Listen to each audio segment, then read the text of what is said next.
राधे राधे। हरे कृष्ण। ओम आदित्य नमः। आप सभी श्रद्धालु श्रोताओं को मेरा हार्दिक वंदन। ज्येष्ठ मास की यह तपोमय यात्रा अब अपने अंतिम पड़ाव पर पहुंच रही है, जहां शोर नहीं, शब्द नहीं, केवल मौन की भाषा बोलती है आत्मा। संसार को देखना सरल है, किंतु स्वयं को देखना वही तो सच्चा साधक बनता है। आज का दिन आत्मचिंतन का है, जहाँ बाहरी संसार फीका लगने लगता है और भीतर का दीपक स्वयं जल उठता है।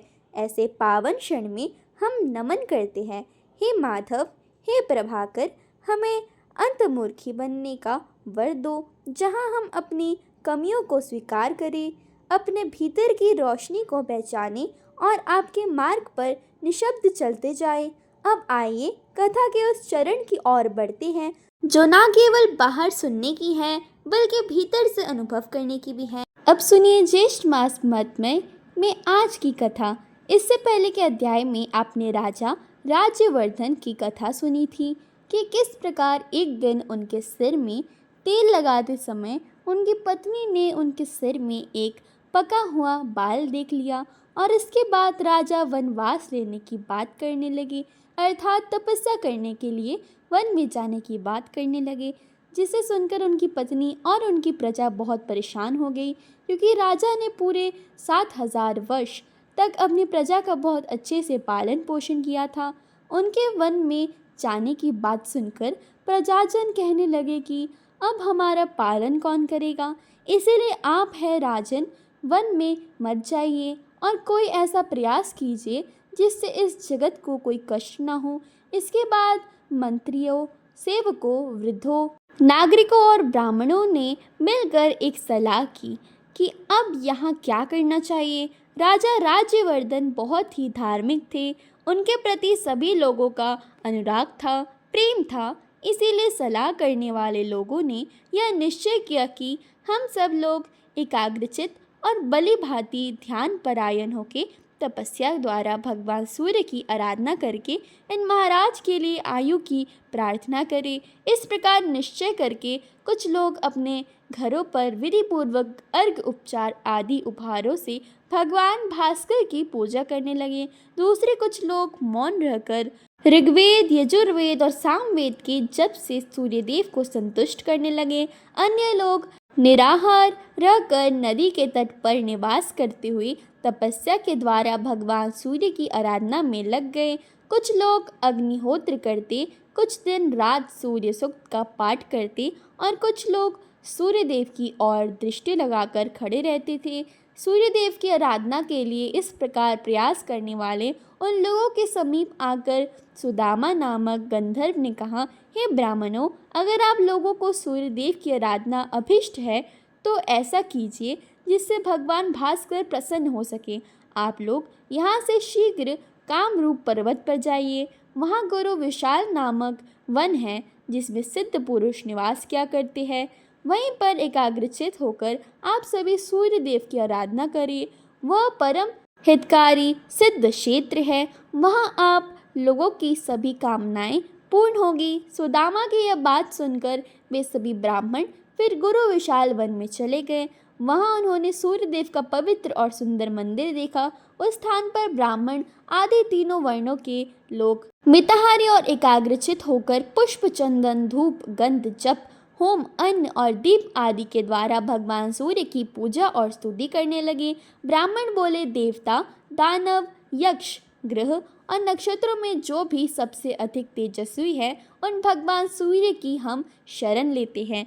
जो देवेश्वर भगवान सूर्य आकाश में स्थित होकर चारों ओर प्रकाश फैलाते तथा अपनी किरणों से पृथ्वी और आकाश को व्याप्त किए रहते हैं, उनके हम शरण लेते हैं। आदित्य, भास्कर, भानु, सविता, दिवाकर, पूषा, अर्यमा, स्वर, भानु तथा दीप्त दिति, यह जिनके नाम हैं, जो चारों युगों का अंत करने वाले कालांगिनी हैं, जिनकी ओर देखना भी कठिन है, जिनकी प्रलय के अंत में भी गति है, जो योगेश्वर, अनंत, रक्त, पीत, सिद्ध और असिद्ध है, ऋषियों के, अग्निहोत्रों तथा यज्ञ के देवताओं में जिनकी स्थिति है, जो अक्षर, परम, गुह्या तथा मोक्ष के उत्तम द्वार हैं, जिनके उदयास्तमन रूप रथ में चंदो अक्षर जूते हुए हैं, और जो उस रथ पर बैठकर मेरुगिरी की परिक्रमा करते हुए आकाश में विचरा करते हैं, अंतरथ और रथ दोनों ही जिनके स्वरूप है, जो भिन्न भिन्न पुण्य तीर्थों के रूप में विराजमान है, एकमात्र जिन पर इस विश्व की रक्षा निर्भर है, जो कभी चिंतन में नहीं आ सकते, उन भगवान भास्कर की हम शरण लेते हैं, जो ब्रह्म, महादेव, विष्णु, प्रजापति, वायु, आकाश, जल, पृथ्वी, पर्वत, समुद्र, ग्रह, नक्षत्र और चंद्रमा आदि हैं, वनस्पति, वृक्ष और औषधियाँ जिनके स्वरूप है, जो व्यक्तित्व और अव्यक्तित्व प्राणियों में स्थित हैं, उन भगवान सूर्य की हम शरण लेते हैं। ब्रह्मा, शिव तथा विष्णु के जो रूप है, वे सब के सब आपके ही हैं। जिनके 3 स्वरूप है, वे भगवान भास्कर हम पर प्रसन्न हो। जिन अनजन्मा जगदीश्वर के अंग में यह संपूर्ण जगत स्थित है, तथा जो जगत के जीवन है, वे भगवान सूर्य हम पर प्रसन्न हो। जिनका एक परम प्रकाशमान रूप ऐसा है, जिसकी और प्रभा पुंज की अधिकता के कारण देखना कठिन हो जाता है, तथा जिनका दूसरा रूप चंद्रमा है, जो अत्यंत सौम्य है, वे भगवान भास्कर हम पर प्रसन्न हो। इस प्रकार भक्ति पूर्वक स्तुति और पूजन करने वाले उन ब्राह्मणों पर 3 महीने में भगवान सूर्य प्रसन्न हुए, और अपने मंडल से निकलकर उसी के सामने कांत धारण किए वे नीचे उतरे, और दूरदर्श होते हुए भी उन सब के सामने प्रकट हो गए।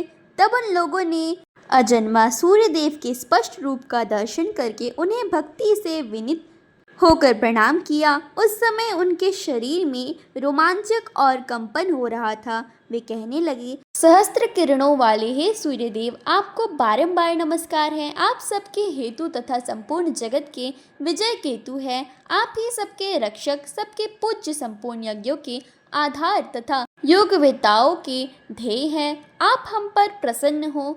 सुमंतो मुनि कहते हैं, राजन, तब भगवान सूर्य ने प्रसन्न होकर सब लोगों से कहा, हे ब्राह्मणों, आपको जिस वस्तु की इच्छा हो वह मुझसे मांग लीजिए। यह सुनकर ब्राह्मण आदि वर्णों के लोगों ने उन्हें प्रणाम करके कहा, अंधकार का नाश करने वाले हे भगवान सूर्यदेव, अगर आप हमारी भक्ति से प्रसन्न हैं तो हमारे राजा राज्यवर्धन निरोग, शत्रु विजय, सुंदर, केशव से युक्त तथा स्थिर यौवन वाली होकर 10,000 वर्षों तक जीवित रहे। तब तथास्तु कहकर भगवान सूर्य अंदर ध्यान हो गए। वे सब लोग भी मनोवंचित वरदान पाकर बड़ी प्रसन्नता के साथ महाराज राज्यवर्धन के पास वापस लौट आए। वहां उन्होंने सूर्यदेव से वर पाने आदि की सारी बातें विस्तार पूर्वक सुनाई। यह सुनकर रानी मानिनी को बड़ी प्रसन्नता हुई, लेकिन राजा बहुत देर तक चिंता में पड़ गए। वे उन लोगों से कुछ भी नहीं बोले। मानिनी का हृदय प्रसन्नता से भरा हुआ था। वो बोले, महाराज, बड़े भाग्य से आपकी आयु बढ़ी है, आपका अभ्युदय हो। राजन, इतने बड़े अभ्युदय के समय आपको प्रसन्नता क्यों नहीं हो रही? 10,000 वर्षों तक आप निरोग रहेंगे, आपकी जवानी स्थिर रहेगी, फिर भी आपको खुशी क्यों नहीं होती? रानी की बात सुनकर राजा बोले, कल्याणी, मेरा अभ्युदय कैसे हुआ? तुम मेरा अभिनंदन क्यों करती हो? जब 1000 दुख प्राप्त हो रहे हैं, उस समय किसी को बधाई देने का क्या उचित माना जाता है? मैं अकेला ही तो 10,000 वर्षों तक जीवित रहूँगा, मेरे साथ तुम तो नहीं रहोगी। क्या तुम्हारे मरने पर मुझे बिल्कुल दुख नहीं होगा? पुत्र, पौत्र, प्रपौत्र, इष्ट, बंधु, बांधव, भक्त, सेवक तथा मित्र वर्ग, ये सब मेरी आंखों के सामने मरेंगे। उस समय मुझे महान दुख का सामना करना पड़ेगा। जिन लोगों ने अत्यंत दुर्बल होकर शरीर की नाड़ियाँ सुखाकर मेरे लिए इतनी कठिन तपस्या की, वे सब के सब तो मर जाएंगे और मैं भोग भोगते हुए जीवित रहूँगा। ऐसी दशा में क्या मैं धिक्कार के लायक नहीं हूँ? सुंदरी, इस प्रकार मुझ पर यह आपत्ति आ गई। मेरा अभ्युदय नहीं हुआ है, क्या तुम इस बात को नहीं समझती? फिर भला तुम क्यों मेरा अभिनंदन कर रही हो? राजा की बात सुनकर मानिनी बोली, महाराज, आप जो कहते हैं वह सब ठीक है। मैंने तथा पूर्ववासियों ने आपके प्रेमवश इस दोष की और तो नहीं देखा। नरनाथ, ऐसी अवस्था में क्या करना चाहिए यह आप ही सोचें, क्योंकि भगवान सूर्य ने प्रसन्न होकर जो कुछ कहा है वह झूठ तो नहीं हो सकता। तब राजा ने कहा, देवी, पूर्ववासियों और सेवकों ने प्रेमवश मेरे साथ जो उपकार किया है उसका बदला चुकाए बिना मैं किस प्रकार भोग भोगूंगा। अगर भगवान सूर्य की ऐसी कृपा हो कि सभी प्रजा मृत्यु वर्ग, तुम अपने पुत्र पौत्र प्रपौत्र और मित्र भी मेरे साथ ही इतने लंबे समय तक जीवित रह सके, तो मैं राज सिंहासन पर बैठकर प्रसन्नतापूर्वक सभी भोगों का उपभोग कर सकूंगा। अगर वे ऐसी कृपा नहीं करेंगे तो मैं उसी कामरूप पर्वत पर निर्हार रहकर तब तक तपस्या करूंगा जब तक कि इस जीवन का अंत न हो जाए। राजा के इस प्रकार कहने पर रानी मानिनी ने कहा, महाराज, ऐसा ही हो। फिर वह भी महाराज के साथ कामरूप पर्वत पर चली गई। वहां पहुंचकर राजा ने अपनी पत्नी के साथ सूर्य मंदिर में जाकर सेवा परायण होकर भगवान भास्कर की आराधना आरंभ कर दी। दोनों दंपत्ति उपवास करते करते दुर्बल हो गए।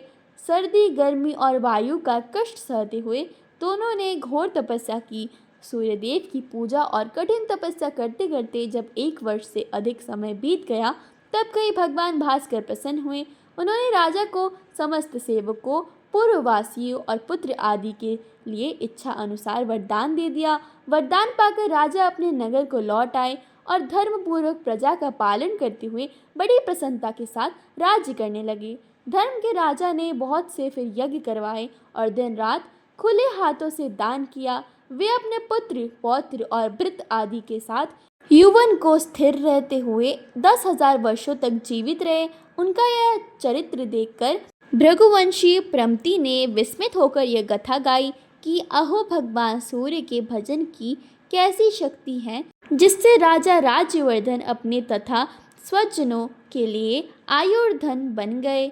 जो मनुष्य ब्राह्मणों के मुख से भगवान सूर्य के इस उत्तम महात्म्य का श्रवण तथा पाठ करता है, वह 7 रात के लिए हुए सभी पापों से मुक्त हो जाता है। मुनि कहने लगे, राजन, सूर्यदेव के जिस मंदिर में इस समूचे महात्म्य का पाठ किया जाता है, वहाँ भगवान सूर्य अपना सानिध्य कभी नहीं छोड़ते। इसीलिए अगर तुम्हें महान पुण्य की प्राप्ति अभिष्ट हो तो सूर्यदेव के उस उत्तम महात्म्य को मन ही मन धारण कर और जप करते हुए जो सोने के सिंह और अत्यंत सुंदर शरीर वाली दूध देने वाले गाय का दान करता है और जो अपने मन को संयम में रखकर 3 दिनों तक इस महात्म्य को सुनता है, उस दोनों को समान ही पुण्य फल की प्राप्ति होती है। ऐसा कहकर सुमंतु मुनि वहां से चले गए। अगली कथा मार्कंडेय मुनि सुनाएंगे, जिसका वृतांत भक्तजनों आप सभी अगले अध्याय में सुनेंगे। अब सुनिए भगवान सूर्य की अन्य भक्त की कहानी। बहुत समय पहले की बात है, एक छोटे सा गांव था जहां लोग मेहनत से जीवन जीते थे, लेकिन खुशियां कम और परेशानियां ज़्यादा थी। उसी गांव में एक बहुत ही निर्धन व्यक्ति रहता था। उसका नाम था अरुण। अरुण के पास न धन था, न बड़ा घर, ना ही कोई सहारा, लेकिन उसके पास एक चीज़ थी जो उसे सबसे अलग बनाती थी, अटूट आस्था। वह हर सुबह सूर्यदेव से पहले उठता, नदी में स्नान करता और फिर पूर्व दिशा की ओर मुख करके भगवान सूर्य को अर्घ्य देता। वह हमेशा कहता, हे सूर्यदेव, आप ही मेरे जीवन का प्रकाश है, आप ही मुझे शक्ति देते हैं। गांव के लोग उसकी भक्ति देखकर उसका मजाक उड़ाते, इतना पूजा पाठ करने से क्या होगा, पेट तो रोटी से भरता है, भगवान से नहीं। लेकिन अरुण कभी विचलित नहीं हुआ। वह मुस्कुराता और अपनी पूजा जारी रखता। एक साल गांव में भयंकर सूखा पड़ा, ना बारिश हुई ना खेती। लोग भूखे रहने लगे, कुएं सूख गए। गांव वाले अब डरने लगे थे, लेकिन अरुण ने अपनी पूजा नहीं छोड़ी। वह रोज सूर्यदेव की प्रतीक्षा करता और प्रार्थना करता, हे सूर्यदेव, यदि मैंने कभी सच्चे मन से आपको पुकारा है तो इस गांव पर कृपा कीजिए। एक सुबह जब अरुण अर्घ्य दे रहा था तो सूर्य की किरणों सामान्य से अधिक तेज और सुनहरी हो गई। उसने देखा, आसमान में एक अद्भुत प्रकाश फैल गया। एक दिव्य आवाज़ गूंजी, हे अरुण, तुम्हारी भक्ति सच्ची है, मैं तुम्हारे समर्पण से प्रसन्न हूँ। अरुण की आंखों में आंसू आ गई। अचानक आसमान में काले बादल छा गए और फिर तेज बारिश शुरू हो गई। पूरा गांव खुशी से झूम उठा। सूखी धरती फिर से हरी हो गई, खेतों में जीवन लौट आया। गांव वाले समझ गए कि यह चमत्कार अरुण की आस्था का परिणाम था। भगवान सूर्य ने अरुण को दर्शन दिए। उन्होंने कहा, भक्ति दिखावे से नहीं सच्चे मन से होती है। तुमने कठिन समय में भी मुझे नहीं छोड़ा। और सूर्यदेव ने अरुण को आशीर्वाद दिया कि उसका जीवन हमेशा सम्मान और प्रकाश से भरा रहेगा।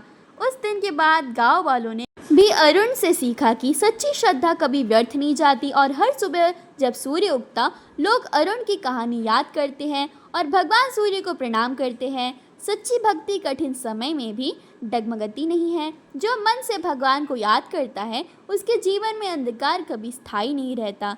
सूर्य भगवान की जय हो। अगर आपको हमारी वीडियो अच्छी लगती हो तो चैनल को सब्सक्राइब कर दीजिए, वीडियो को लाइक कर दीजिए। जय श्री राधे।